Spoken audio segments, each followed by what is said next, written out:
So నేనేమంటానంటే ఇప్పటికి కూడా టీవీ చూస్తున్న జనం అంతా నాకు తెలిసి నాకు పిండ ప్రదానాలు కూడా చేస్తూ ఉంటుంటారు. ఎందుకంటే ఎవరు యాక్సెప్ట్ చేయరు దీన్ని. మా డాడీ నాకు ఎప్పుడు అమావాస్య రోజు కాదమ్మా, నన్ను ఇష్టం వచ్చినట్టు బూతులు తిడతా ఉంటారు. ఇప్పుడు కూడా మీరు యూట్యూబ్ కామెంట్స్లోకి వెళ్తే నన్ను తిట్టని వాళ్ళు ఉండరు నాకు తెలిసినంత వరకు. ఎందుకు అంటే నేను ఒకవేళ అఘోరీకి సపోర్ట్ చేసి మిమ్మల్ని అఘోరీతో పాటు పంపించే ప్రయత్నం చేస్తున్నానేమోనని వాళ్ళు అనుకుంటారు సహజంగా. కానీ ఒక తండ్రిగా నేను ఒక అప్పీల్ చేసుకుంటున్నానమ్మా. నేను ఒక అన్నగా, నీ అన్న హర్ష ప్లేస్లో మీ నాన్న కోటాయి ప్లేస్లో ఉండి అడుగుతున్నాను. నేను ఇప్పటికీ కూడా నువ్వు రిక్వెస్ట్ చేస్తున్నామ్మా, నువ్వు అఘోరీ అమ్మతో వెళ్తే నీ లైఫ్ బాగుంటుందని నేనైతే అనుకోవట్లేదు. కొద్ది రోజుల పాటు ఈ అట్రాక్షన్లో కొద్ది రోజుల పాటు బాగుండొచ్చేమో. ఎందుకంటే మీరు సఫర్ అయి ఉన్నారు, కష్టాలు పడి ఉన్నారు, దెబ్బలు తిని ఉన్నారు, అవమానాలు పడి ఉన్నారు. ఇవన్నీ చూసిన తర్వాత జీవితం మీద విరక్తి వైరాగ్యం చెంది కొద్ది రోజుల పాటు మైండ్ అలా ఆలోచించవచ్చు, తప్పేం లేదు. కొద్ది రోజులు అయిన తర్వాత కొద్ది రోజులు వదిలేసే వెళ్ళిపోవాలన్న ఉద్దేశంతో అయితే నేను పెళ్లి చేసుకోలేదు. తను ఇష్టపడి జీవితాంతం నా ప్రాణం ఉన్నంత వరకు, నా ఊపిరి ఉన్నంత వరకు తనతోనే కలిసి ఉండాలని చెప్పి అనుకుని పెళ్లి చేసుకున్నాను. ఇది నీ అమాయకత్వం ఏమనుకుంటున్నాను నేను అనేది ఏంటంటే నీ అమాయకత్వం అనుకున్నాను. నువ్వు ఏమి తెలియని ఒక సగటు ఆడపిల్లవి, నేనేమో మధ్యతరగతి కుటుంబంలో పుట్టిన ఒక సగటు ఆడపిల్లవమ్మ. నేను అనేది ఏంటంటే నేను చెప్తున్నాను కదా, నేను స్వార్థంతోనే చెప్తున్నా, ఒక ఆడపిల్ల తండ్రిగా చెప్తున్నాను నేను. ఇది నువ్వు ఇప్పుడు ఏమీ ఆలోచించి నిర్ణయాలు తీసుకోలేని వయసు నీది, అమాయకురాలు. తండ్రిగా చెప్తున్నా అన్నారు కదా, మరి ఒక కూతురుగా నా బాధ ఎందుకు అర్థం చేసుకోవట్లేదు మీరు? ఒక తండ్రిగా మీ బాధ ఓకే ఉంటది, మరి కూతురిగా ఓకే కూతురు ఇష్టపడింది, అడుక్కునేవాడికే ఇచ్చి చేస్తాను అది ఇది చెప్పని అంటారు ఇష్టపడితే. మరి నేను తను ఇష్టపడ్డాను, మీరు ఎందుకు ఒప్పుకోవట్లేదు? నా ఇష్టం అడుక్కునేవాడికి, రిక్షా దొక్కునేవాడికి ఇచ్చి పెళ్లి చేయటం అనేది కొన్నిసార్లు జరుగుతాయి కూడా. ఇప్పుడు ఇక్కడ మీకు ఎఫెక్ట్ ఏంటంటే, లేదు నేను అంటుంది వినండి, ఇప్పుడు మీరందరూ అనుకునేది ఎఫెక్ట్ ఏంటంటే మీ అందరికి తన అబ్బాయి కాదు కదా, అంతే ఉంటుంది, తను స్త్రీ కదా, ప్రకృతి విరుద్ధం కదా అని అలా అని మీరు అనుకుంటున్నారు. కానీ మేము ఇష్టపడ్డాం, మా మనసులు కలిసాయి కాబట్టి మేము భార్యాభర్తలుగా అనుకున్నాం. అదే బాధ ఉంటుంది కదమ్మా. ఇప్పుడు ఒక కోటయ్య, నేను కోటయ్యని, మీ అమ్మ స్వరూపమ్మ. ఇప్పుడు కోటయ్యని స్వరూపని లోకమంతా ఎలా చూస్తుందంటే, ఈ కూతుర్ని పెళ్లి చేయలేక అటు ఆడమగ గానోడితో పంపించేశారు.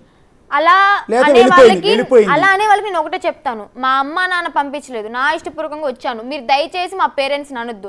అంటే నన్ను అనండి, ఏదైనా వాళ్ళ తరపు కూడా అనాలి అనుకుంటే నన్నే అనండి, తిట్టండి, పర్లేదు, కానీ మా పేరెంట్స్ మాత్రం. అఘోరీ అమ్మతో నువ్వు వెళ్ళిపోయిన తర్వాత మీ అమ్మా నాన్న మీ బంధువులకి వెళ్ళగలరా?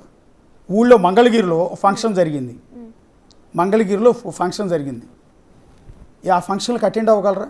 మీ బంధువులతో ఎవరితోనైనా కలవగలరా అంటే ఒక నెల 2 నెలలు అంతే కదా, తర్వాత అంతా నార్మల్ ఉంటుంది కదమ్మా. ఇప్పుడు మీ అమ్మా నాన్న నేను మధ్యలో వాళ్ళని కలవను అని చెప్పట్లేదు కదా. కాదమ్మా, మీ అమ్మా నాన్న ఏమనుకుంటారంటే, రేపొద్దున సంక్రాంతి పండగకి నువ్వు మీ భర్త ఇద్దరు కలిసి వస్తున్నావు అని ఫోన్ చేస్తే మీకోసం మీ అమ్మ పండగకి దాన్ని ఏమంటారు తినేసా పిండి వంటలన్నీ చేసి నీ కోసం సిద్ధం చేయాలి. రేపొద్దు నీకు పాపో బాబో పుడితే వాళ్ళని ఎత్తుకొస్తే వాళ్ళతో కోటయ్యను స్వరూప ఇద్దరు కలిసి ఎత్తుకుని ఆడుకోవాలి. మీ మేనమామ మీ అన్నయ్య హర్ష వాడు మేనల్లుడు మేనగోడతో ఆడుకోవాలి. ఇది కళలు ఉంటాయమ్మా. సగటు కాదు, మనిషిగా పుట్టిన ఏ ఒక్కరైనా ఏ తల్లిదండ్రులని ఇదే కోరుకుంటారమ్మా. వాళ్ళు అనుకున్న కళలు అవి, నేను అనుకున్న కళలు ఇవి, అంతే. వాళ్ళ కళలకు విలువ నేను అనేది ఏంటంటే నీకు పుట్టు అంటే మరి నా ఇష్టానికి విలువలు ఇవ్వరా? ఇప్పుడు అనుకుంటూ ఉంటే మాట కోటయ్య స్వరూప లేకపోతే ఇవాళ వర్షిని ఉండేది కాదు.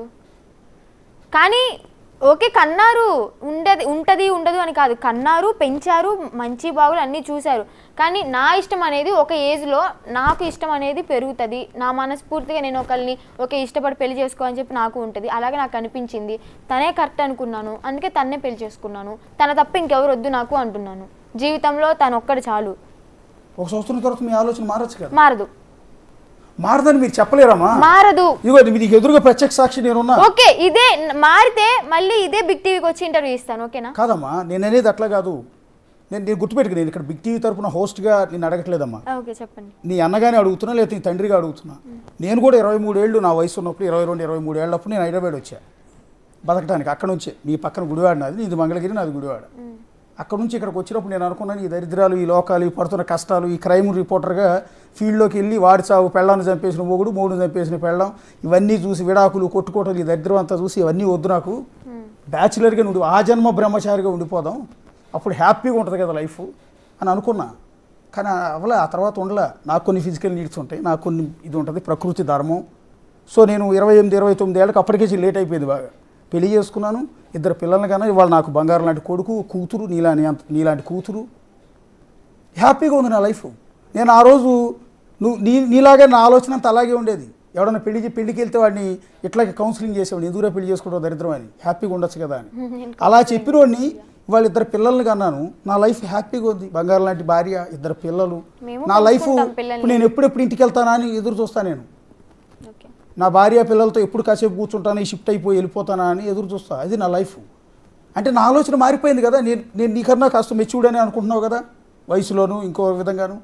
అలాంటిది రేపు పొద్దున్న నీ ఆలోచన ఈ అఘోరితో నీ కొద్ది రోజుల తర్వాత లైఫ్ బాగుండకపోవచ్చు, నీకు నచ్చకపోవచ్చు, ఏదో మిస్ అయ్యా నా లైఫ్లో అనిపించవచ్చు. ఏదేమైనా కానీ అడ్జస్ట్మెంట్ అయితే అవుతాం. కానీ మా మధ్య ఎన్ని గొడవలైనా ఎన్ని అపార్థాలు వచ్చినా తన్నైతే నేను విడిచిపెట్టడం అవ్వదు. ఇది నేను స్టాంప్ వేసి మరి చెప్తాను. పిల్లలు అంటారా కంటేనే అమ్మని అన్నారు అని చెప్పిన ఒక సాంగ్ ఉంది కదా, అలాగే కంటేనే అమ్మని అన్నారు కదా, పెంచుకోవచ్చు. ఎంతోమంది అనాథాశ్రమాలు, ఎన్నో అనాథాశ్రమంలో చాలామంది పిల్లలు ఉన్నారు. అదే పిల్లల్ని మేము 2 తీసుకుని పెంచుకుంటాం, చాలు కదా మాకు. మా జీవితాంతం ఆ పిల్లలతో నేను చాలు, హ్యాపీగా ఉంటాం. సరే, ఇప్పుడు కూడా నేనైతే యాక్సెప్ట్ చేయను. బట్ నీ లైఫ్, నీ ఇష్టం, నీ మీద మాకేమీ రైట్స్ ఉండవు కాబట్టి నీ నిర్ణయాన్ని మేము వ్యతిరేకించాము.